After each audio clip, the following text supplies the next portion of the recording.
What is up, killers? Kev here, and today back with a brand new episode of 5 new console mods to hit the Bethesda website this week. This is going to be episode 597 within my series. But without further ado, guys, let's just jump straight into the video. Forlorn. This one is coming in at 13.1 megabytes of a download. A few versions of this have been released on the Bethesda website, but this is going to be version 2 of covering this particular mod, and now everything should be working a-okay. Now, for me personally, the models, meshes, and textures are on the armor, on the NPCs that are going to be scattered around within 3 set locations.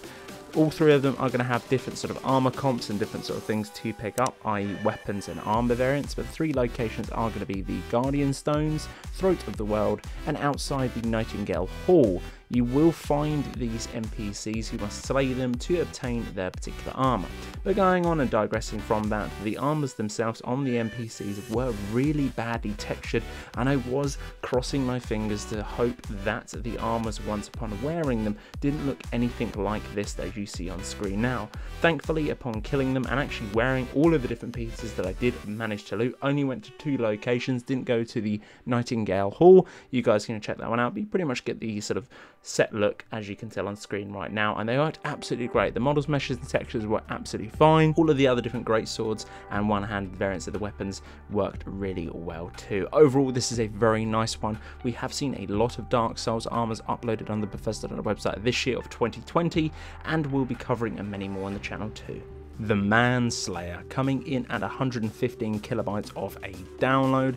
This adds standalone weapon from Dark Souls 2, i.e. it being the Manslayer. You can craft everything under the steel category, and yes, you will need the requirement of the steel smithing perk to create these blades, and 2 different variants of this particular one. One is going to be a one-handed, which you can obviously of course double up, and the second one is going to be a 2-handed variant of this particular blade, and all can be thrown on the grindstone and upgraded at any given time. Are the weapons overpowered? No, they're slightly better than steel. I think they work very nicely indeed. They're not out of the blue, and personally they fit in very nicely with the game, aka being somewhat lore friendly within the game. Dark Souls obviously has that sort of medieval armored theme, and obviously all the weapons correspond with that, and sort of both games, Skyrim and Dark Souls, kind of sync very nicely together. So this is a really nice addition. If you're looking for a new katana with added into the game for such an incredibly low download size, this might be a heavy pick to pick up. Riverwood Cliff House, coming in at 749 kilobytes of a download. Where to begin with this particular player home? Holy moly, there is a lot of detail, not only on the outside but an awful lot on the inside too. This must have taken a very long time to make. There is going to be all versions of this one on all platforms, i.e. the English version and the Japanese version for PlayStation 4 and for Xbox One. This has been added an awful lot.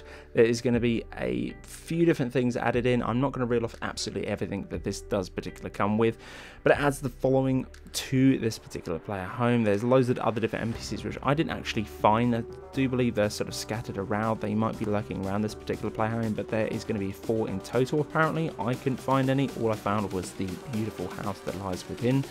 Also, as well, there is going to be loads of other things. There's loads of baths outside, the smithing areas, obviously all going to be all of your vanilla crafting areas inside and out, scattered around your places to add all of your clutter and ingredients, all of that stuff, with safe storage too. This is really, really decent, I must say. The amount of detailing to this is really insane. It took me a while to navigate around, so if you are looking for an incredibly detailed player home for an incredibly low download size, this is definitely going to be a must. And as well, it is located pretty much just in or outside, I don't know how you want to phrase it, of Riverwood to pick up. It overlooks Riverwood, and I think it slots in very nicely within the game. We have seen a lot of quotation Riverwood homes, but this one definitely is going to be holding its own. For the penultimate spot within this video is going to be HD Falmer, armor, weapons, huts, everything. This is going to be the glow version of this particular mod, coming in a staggering 90 megabytes of a download.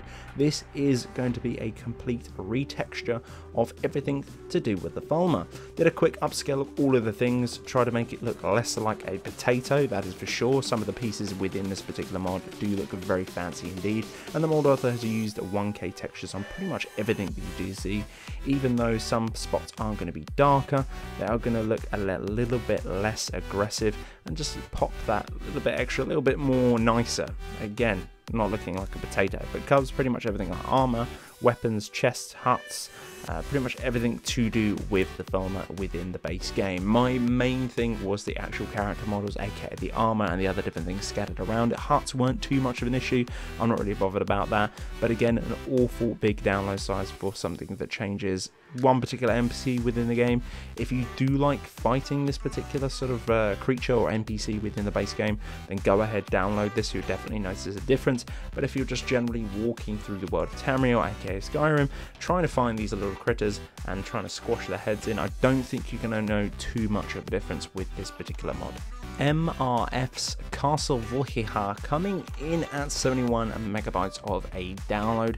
This is a complete beautiful retexture of the castle itself that lacked better terms, breath of new life into the castle, and it is so nice. The vanilla blends within the interior of black and grey have been replaced with more brighter colours, sort of a little bit more of a royal theme to do with this particular castle. Yes, we all know that they are vampires living within this particular settlement, but why must it be boring, dull, and pretty much absolutely just stale? Why? It's royal. We're supposed to have a royal theme within this particular one.